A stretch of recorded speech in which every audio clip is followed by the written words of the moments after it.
Mga residente sa pirang lugar sa Banwanin, San Fernando, Camarines Sur, agrangay an apat na aldaw ng kawaranin supply nin tubig. Mga residente nag-aasa sa water lorries para sa saindang pan-ural daw na tubig.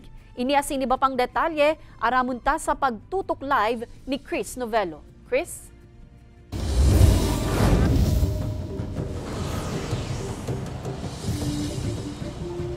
Yes, Kate, actually, kung magagawi ka digdi sa Banwaning San Fernando, Camarines Sur, enot na mahili mo, Kate, sa mga harani sa gilid kan tinampo, iyoan mga container as in man, mga water drum, siring kang nasa likod ta, Kate. Bagin mga residente naghahalat ng water lorin hurikan, pirang aldaw ng water interruption.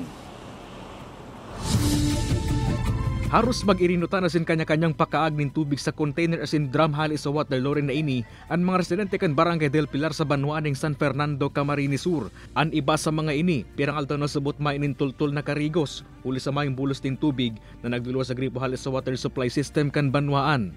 Ako po, patulong aldaw ko na talaga. Si Lily Berbadero, pirang aldaw naman subot na tambak ang labahan. Grabe pong abala.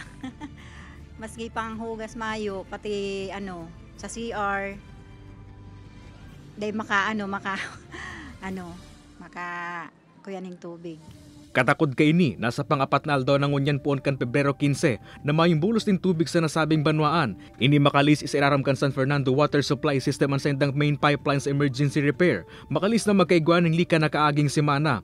Naiman subot ng kulang ang opisina sa pag-impormar sa mga residente dapit sa water interruption alagad nagka-problema subuot sa spring water source kaini. Half day lang nga si repair me, nagpabulos kami. Dahil may lang expected talaga na ang source me nagluya si discharge. Kaya medyo mabagal si pag-distribute kan tubig. May man po kaming pumping station kaya nakadepende lang kami sa spring water source. Padagos man subot na tig-monitor kan opisina ang water discharge sa indang water source. Sa ngunyan, nganing mahipnuan na pangaipuhan kan mga residente.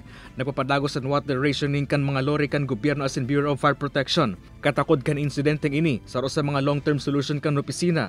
Iyon pagkakaiguan ng water impounding as in water treatment facility sa Banwaan.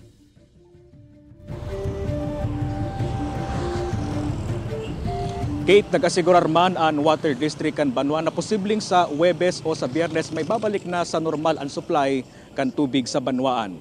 Kate? Jos Mabalos, Chris.